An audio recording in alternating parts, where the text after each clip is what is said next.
Brilliant public school के इस पुरस्कार वितरण समारोह में जो हिंदी दिवस की पूर्व संध्या पर आयोजित है, इस प्रतिष्ठित कार्यक्रम के अध्यक्ष आदरणीय डॉक्टर प्रेम कुमार जी और मंच पर उपस्थित सभी सम्मानित अतिथिगण, इस विद्यालय परिवार के मुखिया, कार्यक्रम के संयोजक भाई चंद्रशेखर जी,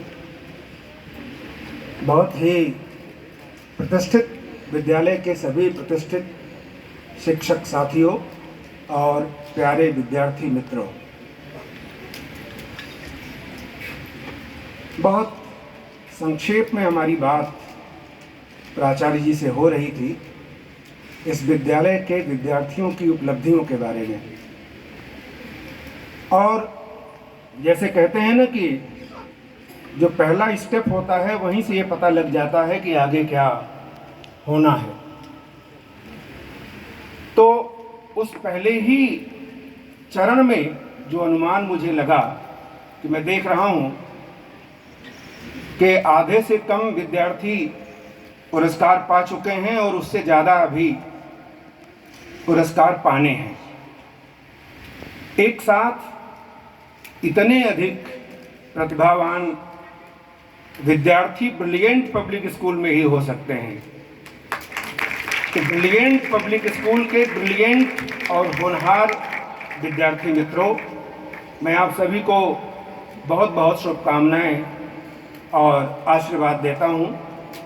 और इस तरह की प्रतिभाएं आगे चलकर जो देश का, समाज का, घर और परिवार का नाम करती हैं, उससे हम सब का मान बढ़ता है, देश का मान बढ़ता है, समाज का मान बढ़ता है।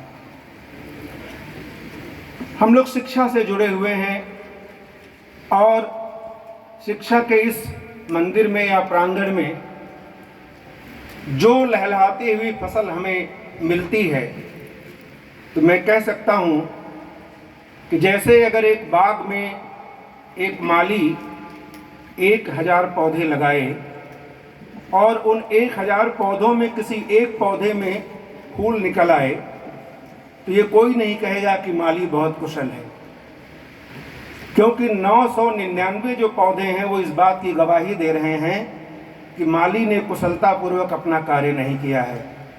लेकिन अगर 999 पौधों में इस तरह के फूल खिलें और गलती से कोई एक पौधा मुरझा जाए, तो हम कहेंगे कि उस चमन का माली और जो भी उस रूप में लगे हुए हैं उनका प्रयास सार्थक होता है। पढ़ाई कराना एक औपचारिक कार्य है। हम शिक्षा से जुड़े हुए हैं, सब लोग जानते हैं इस बात को। पढ़ाई करवाना एक औपचारिक कार्य से जुड़ा हुआ कार्य होता है और ये कोई बहुत बड़ी बात नहीं होती कि आप क्लास में कोर्स पूरा करा दें। मेरा ये मानना है, कोर्स पूरा कराने वाले या जिनका ध्यान केवल कोर्स पूरा कराने पर ही होता है, वे मेरी नज़र में बहुत अच्छे शिक्षक नहीं होते। और जो बहुत अच्छे शिक्षक होते हैं उनका कोर्स कभी पूरा नहीं होता। ये मेरा अपना व्यक्तिगत अनुभव है। और कोर्स पूरा कराना तो एक करिकुलम है आपका, लेकिन उससे ज़्यादा मैं समझता हूँ, मैंने कहीं पढ़ा था कि जो बहुत अच्छे शिक्षक होते हैं बहुत अच्छा पढ़ाते हैं। जो सबसे अच्छे शिक्षक होते हैं वे बहुत अच्छा पढ़ाते हैं और बहुत अच्छा समझाते हैं। और जो महान शिक्षक होते हैं वो बहुत अच्छा पढ़ाते हैं, बहुत अच्छा समझाते हैं और उससे भी अधिक इंस्पायर करते हैं, मोटिवेट करते हैं। और मैं ये जानता हूँ कि मोटिवेशन से क्या हो जाता है। कदम बढ़ाओ तो मंजिल तुम्हारी है, वरना ज़माना कब किसी का इंतज़ार करता है। और जिसे यकीन है अपनी उड़ान पर दिल से, फलक को ऐसा परिंदा ही पार करता है। उस फलक तक उड़ान की जो प्रेरणा है, जो इंस्पिरेशन है, वो शिक्षक देता है। और शिक्षक केवल वो नहीं जो विद्यालयों में पढ़ाते हैं। शिक्षक वो होता है जो घर से लेकर परिवार, समाज, विद्यालय और उससे भी बाहर, मेरा तो ये मानना है कि एक कोई भी व्यक्ति आपको कोई एक भी अच्छी अगर बात बता दे और जो उससे आपकी दिशा बदल जाए, जीवन की दिशा बदल जाए तो वो हमारे लिए शिक्षक होता है। एक बहुत बड़ी कहानी, बहुत बढ़िया कुंतेल जी ने कहा कि कहानी स्टोरी टेलिंग के माध्यम से बच्चों को समझाया जाए। एक बहुत बड़े महात्मा थे, वो कहीं कुछ कह रहे थे, तकरीर कर रहे थे, व्याख्यान दे रहे थे, कथा कह रहे थे। तो वहाँ पर किसी एक जो सामने बैठे हुए थे श्रोता, उनमें से किसी ने ये पूछा कि गुरुजी ये चीज़ बताएं कि संसार में इतने सारे प्राणी हैं, बहुत सारे प्राणी हैं, मुकेश जी चले गए, बॉटनी के आदमी हैं, साइंस के, उनकी भी बात समझ में आती कि इतने सारे प्राणी हैं संसार में, कितने, हिंदू धर्म में कहा जाता है कि 84 लाख योनियां, तो इतने सारे संसार में प्राणी हैं, उन प्राणियों में कौन से प्राणी अंडे देते हैं और कौन से प्राणी बच्चे देते हैं? जूलॉजी का प्रश्न है, जो जूलॉजी से जुड़े हुए जो लोग हैं वो जानते होंगे। तो वो बड़े जो महात्मा थे उन्होंने कहा मुझे ये इसका उत्तर नहीं मालूम था। तो मैं शाम को टहलते हुए, हाँ उससे पहले क्या हुआ कि जैसे ही वो बात कह रहे थे अपनी, तो सामने से एक भिखारी आ रहे थे, गंदे संदे, कई दिन से मैले कुचैले कपड़े पहने हुए, नहाए नहीं थे, बाल तितर बितर थे।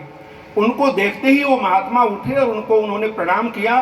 तो लोगों ने कहा आप इन्हें प्रणाम कर रहे हैं, आपको पूरी सभा प्रणाम करती है? तो उन्होंने कहा ये मेरे गुरु हैं। ध्यान दीजिए, जिस भूमिका में हम लोग हैं, ये हमारे गुरु हैं। बोले ये आपके गुरु हैं? बोले कि हाँ। कैसे? तब उन्होंने कहा कि जब ये प्रश्न हुआ कि कौन से प्राणी जो है अंडे देते हैं, कौन से प्राणी बच्चे देते हैं, तो मुझे ये बात नहीं मालूम थी। मैं शाम को टहल रहा था और ये सड़क के किनारे बैठे हुए थे, 2-4-10 कुत्ते भी उनके आसपास खड़े थे, वहाँ झगड़ रहे थे। तो इन्होंने मुझे आवाज़ दी कि स्वामी जी आज आप कुछ चिंतित लग रहे हैं। तो मैंने कहा हाँ कोई चिंता तो है। तो बोले आप बताइए, मैं कोई समाधान ढूंढ सकता हूँ? तो उन्होंने कहा आप क्या ढूंढेंगे समाधान? बोले नहीं बताइए तो आप। तो उन्होंने कहा कि सब, मैंने उनसे फिर कहा सब ये प्रश्न है। तो बोले ये तो बड़ा आसान है, कल जब आप जाइए और तो उनको बताइए, जो सभा में लोग थे उनसे बताइए कि संसार में जितने प्राणी हैं उनका केवल 2 ही विभाजन है। अगर कान अंदर तो अंडे देते हैं और कान बाहर तो बच्चे देते हैं। श्रवण इंद्रियां अगर अंदर हैं तो अंडे और बाहर हैं तो बच्चे। बोले ये बात मुझे नहीं मालूम थी, ये अज्ञान हटाने के कारण मैं इनको अपना गुरु मानता हूं। एक बात अगर कोई ढंग की जिंदगी में कोई बता देता, इसलिए गुरु का मतलब ज्ञान देना नहीं होता है। हम लोग जो पढ़ते हैं गुरु गोविंद दो खड़े, और ये कहते हैं कि गुरु ज्ञान देता है, ये अधूरा ज्ञान है। गुरु ज्ञान नहीं देता है, गुरु अज्ञान को हटाता है। आप कहेंगे बात तो एक ही है, नहीं एक ही बात नहीं है। जैसे मान लीजिए सूरज चमक रहा है और आपने अपने आंखों के आगे हाथ लगा लिया, हथेली लगा ली, अब सूरज नहीं दिखाई दे रहा है। गुरु सूरज नहीं दिखाएगा आपको। गुरु की केवल इतनी भूमिका है कि आपका जो हाथ है उसको हटा देगा, हाथ का पर्दा, और ज्ञान दिखाई देने लगेगा, सूरज चमकने लगेगा। हिरणमयी पात्रेण सत्यस्यापिहितम मुखम, सत्य का मुंह स्वर्ण पात्र से ढका हुआ है। गुरु की केवल इतनी भूमिका है कि वो पात्र को हटा देगा और सत्य आलोकित होने लगेगा। तो अज्ञान को हटाता है, ज्ञान नहीं देता है गुरु। और इस तरह के अज्ञान जितने लोग भी हटाते हैं, जिसमें पहला नंबर हमारी माँ का आता है, पिता का आता है, परिवार के लोगों का आता है, शिक्षक का आता है, समाज में जितने भी बड़े लोग हैं उनका आता है, मित्रों का आता है, बड़े बड़े जो ऋषि मुनि फकीर साधु संत, ये सब हमारे गुरु हैं। गु शब्द अंधकार रू तस्य निरोधका। गु का मतलब अंधकार और रू का मतलब उसको हटाने वाला। और अंधकार कुछ नहीं होता है, अंधकार जो होता है वो प्रकाश की अनुपस्थिति है। मैं सभी थोड़ा केवल मैं अपनी भावनाएं बांटूंगा, बहुत ज़्यादा नहीं बात मैं कहूँगा कि जिस तरह से अंधकार कुछ नहीं होता, अंधकार एक नकारात्मकता है, प्रकाश की अनुपस्थिति है। जैसे इस कमरे में अंधेरा हो जाए और सब लोग खड़े हो जाएं कि तुम अंधेरे को भगा दो, जाओ अंधेरा जाओ, बाहर जाओ, अंधेरा नहीं जाएगा। उसके लिए आपको केवल इतना करना होगा कि एक रोशनी जला देंगे, अंधेरा अपने आप चला जाता है, क्योंकि अंधेरा कुछ होता ही नहीं। अज्ञान उसी अंधेरे का वाचक है। अज्ञान को हटा दिया, प्रकाश अपने आप हो गया, रोशनी कर दी, अंधेरा अपने आप चला गया। इसलिए गुरु की भूमिका बहुत बड़ी होती है। मैं पढ़ाने से ज्यादा महत्वपूर्ण समझता हूं, चूंकि शिक्षक हैं हम लोग, बहुत सारे लोग यहाँ अपने मित्र बैठे हुए हैं। बच्चों को पढ़ाने से ज्यादा जरूरी है कि आप उनको उस विषय में रुचि पैदा कर दें। हम सब जानते हैं कि दुनिया का सबसे बेहतरीन सब्जेक्ट मैथमेटिक्स होता है अगर समझ में आता है, और दुनिया का सबसे बोरिंग सब्जेक्ट मैथमेटिक्स आता है अगर समझ में नहीं आता है। और समझ में नहीं आने और आने के पीछे केवल टीचर की भूमिका होती है। अगर टीचर उस विषय में इंटरेस्ट क्रिएट कर दे तो सबसे बढ़िया सब्जेक्ट है। इंटरेस्ट न क्रिएट करे, केवल स्टेप समझा दे, उतार लो, तो सबसे बोरिंग सब्जेक्ट है। और पढ़ाने से भी ज़्यादा जो मैं ज़रूरी समझता हूँ, विद्यालयों के लिए बहुत ज़रूरी है, वो बच्चों का आप ए, बी और सी दुरुस्त करवा दें।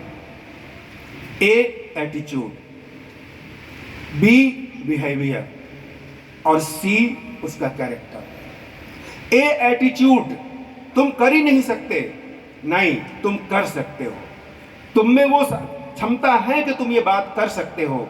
पॉजिटिव एटीट्यूड से उसको भर देना। बच्चा कहता है कि नहीं मैं तो फर्स्ट आ ही नहीं सकता, मैं तो पढ़ ही नहीं सकता, नहीं, टीचर की भूमिका है तो उसका ए ठीक करवाए।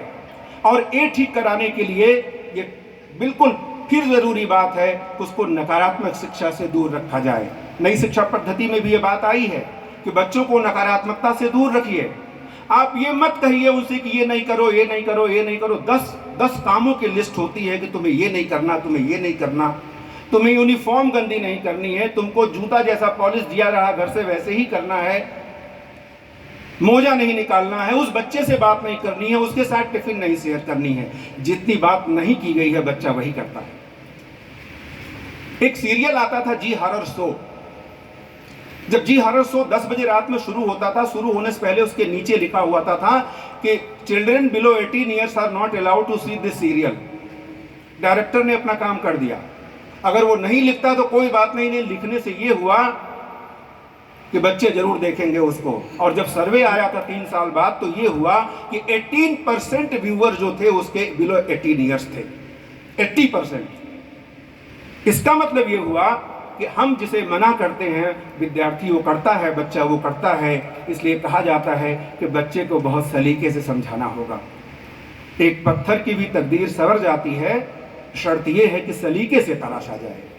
और वो सलीके से तराशने का काम ऐसे ही ब्रिलियंट पब्लिक स्कूल जैसे विद्यालय के योग्य और कुशल अध्यापक करते हैं, जिसकी गवाही आज ये 100 बच्चे पुरस्कृत होने वाले हमारे सामने दिखाई दे रहे हैं। एटीट्यूड, एक नदी के किनारे चांदनी रात में 2 महात्मा सोए हुए थे आसपास। उनकी अपनी अपनी कुटिया थी। अचानक तूफान आया तो एक की पूरी कुटिया उड़ गई और दूसरे की आधी उड़ गई। जिसकी पूरी कुटिया उड़ गई उसने कहा कि ये कैसा ऊपर वाला बेरहम है जिसे हमारी झोपड़ी भी नहीं देखी गई, उसने उड़ा दिया। दूसरा कहता है हे मालिक तू कितना मेहरबान है, तूफान ने तो पूरा जोर लगा लिया था कुटिया को उड़ाने के लिए, लेकिन तू ही है जिसने आधे को बचा लिया है। ये जो आधे को बचा लिया है ये सकारात्मक शिक्षा है, और हमारा सब कुछ लुट गया है ये नकारात्मक शिक्षा है। इसलिए नकारात्मकता से दूर होकर हमें ए को ठीक करना है, एटीट्यूड को। और हम जानते हैं कि जो बी है बिहेवियर, ये कितना काउंट करता है। व्यवहार से कितनी सारी बातें हो जाती हैं, आप जानते हैं। आप किसी के घर जाते हैं, घंटी बजाते हैं, एक बच्चा आता है कहता है अबे किससे मिलना है। आप कहते हैं यार क्या व्यवहार है इसका, कैसा बच्चा है ये। दूसरी जगह जाते हैं, आप घंटी बजाते हैं, एक बच्चा निकलता है और आगे कहता है कि अंकल जी नमस्ते, किससे मिलना है आइए। बोले वाह क्या व्यवहार है इसका।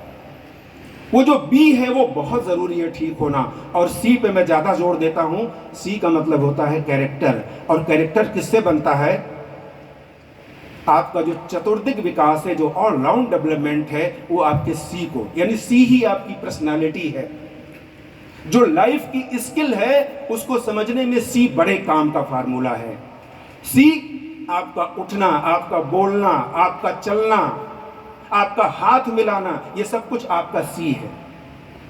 जो लोग फिल्मों में जो विलेन होते हैं, विलेन, आप लोगों ने फिल्म देखते हैं, आप देखे हैं ना, तो फिल्मों में जो कैरेक्टर रोल प्ले करता है, विलेन होता है, उसको कहते हैं कैरेक्टर रोल, चरित्र अभिनेता।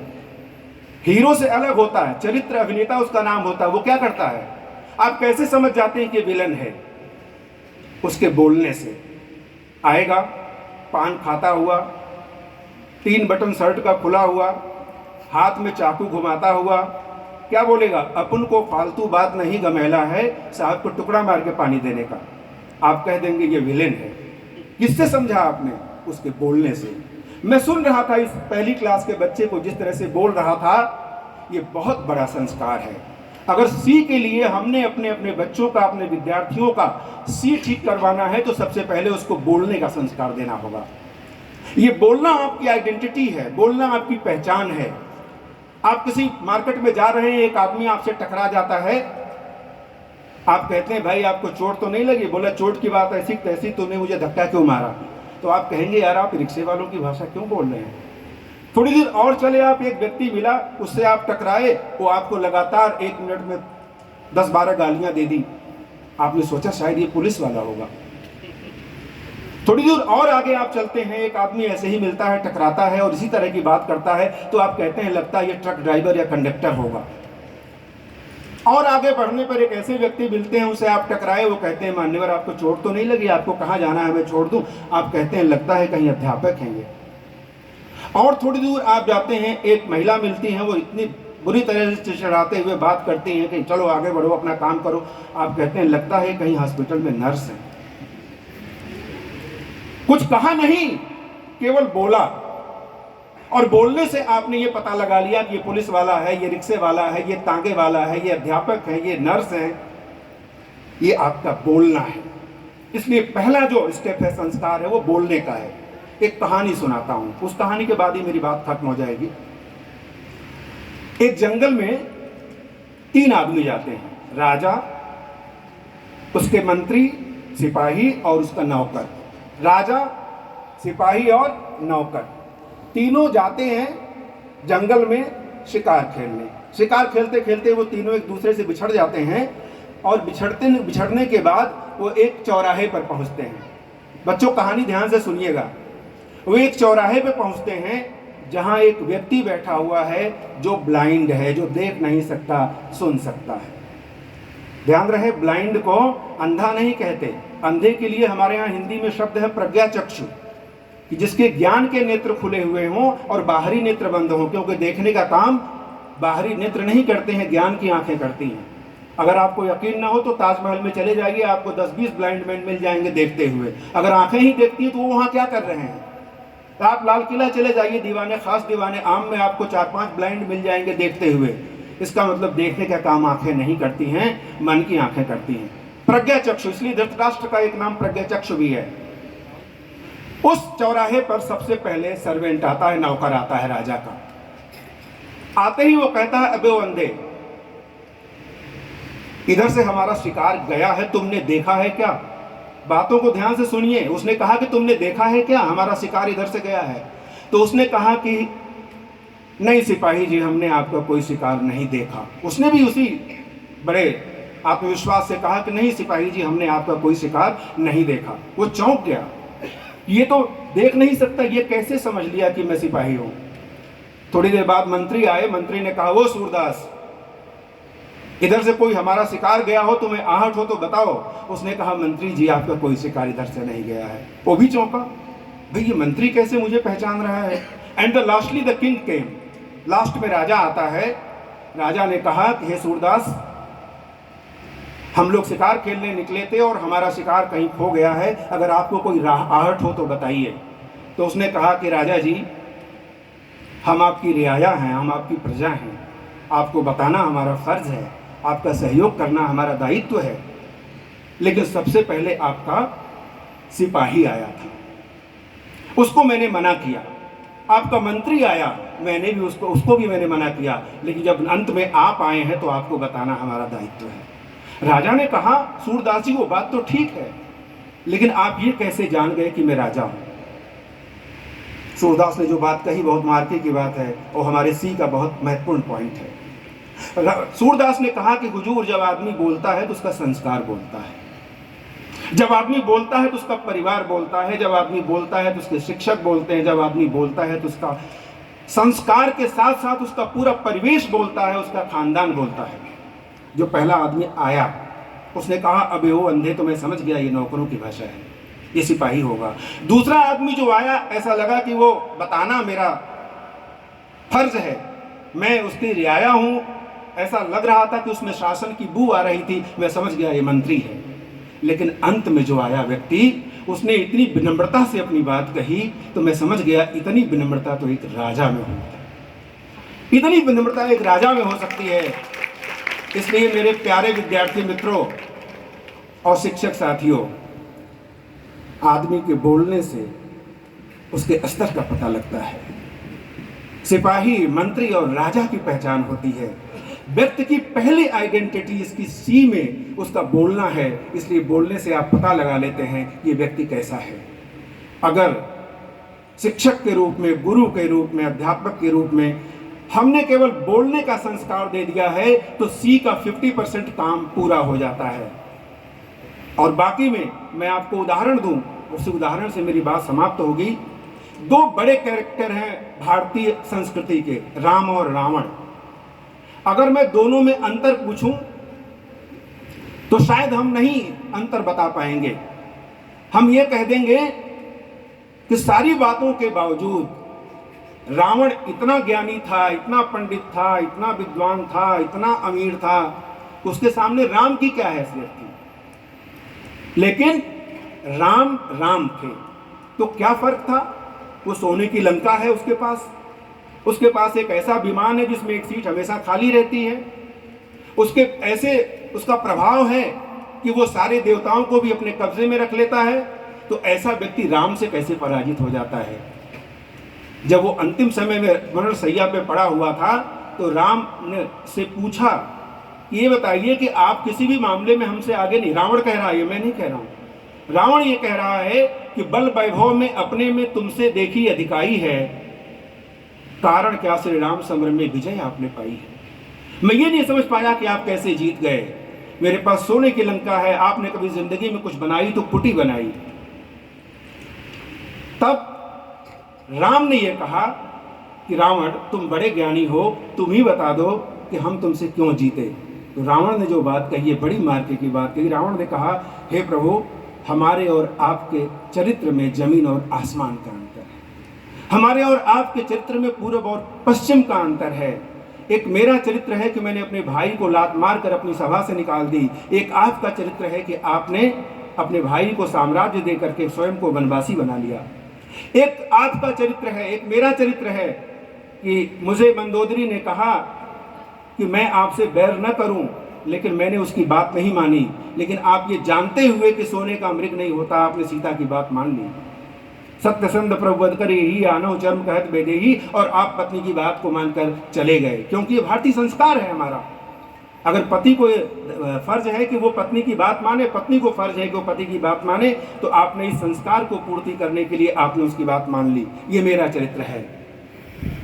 एक मेरे भाई थे जिनका नाम था कुबेर, उनसे मैंने छीन कर पुष्पक बांध लिया था। और एक आप है कि भाई के मूर्छित होने पर बिलक बिलक कर रो रहे हैं। इसलिए प्रेमियों की प्रीत होती है। हे राम, जिसका चरित्र उत्तम है उसी की जीत होती है। और ये अगर आपने ए, बी और सी ठीक करा दिया अपने क्लास के बच्चों का, फिर उसके आगे और कुछ करने की आवश्यकता नहीं है। फिर वो जो चमक दिखाई देगी, पढ़ाई तो हो ही जाती है, कोई दिक्कत नहीं आती है। फिर इसी तरह से आगे बच्चे हैं बढ़ते, और जब आगे बच्चे बढ़ते हैं, किसी कामयाबी की मंजिल पर पहुंचते हैं, तो हमारे मुंह से बरबस ही निकल जाता है। इन्हीं शब्दों के साथ मैं अपनी बात को विराम दूंगा कि नज़र नज़र में उतरना कमाल होता है, नफस नफस में बिखरना कमाल होता है, बुलंदियों पर पहुंचना कोई कमाल नहीं, बुलंदियों पर ठहरना कमाल होता है। आप सब लोग बुलंदियों पर पहुंचें और इसी तरह से कामयाबी हासिल करें और उन बुलंदियों पर बहुत देर तक, बहुत समय तक ठहरते रहें। इन्हीं शुभकामना के साथ मैं बहुत बहुत बधाई और धन्यवाद देता हूं। ब्रिलियंट पब्लिक स्कूल के प्रशासन और पूरे परिवार को मैं बधाई देता हूं और आभारी हूं कि आपने मुझे अपना कुछ बात अपनी कहने के लिए, साझा करने के लिए मुझे आमंत्रित किया। बहुत बहुत धन्यवाद।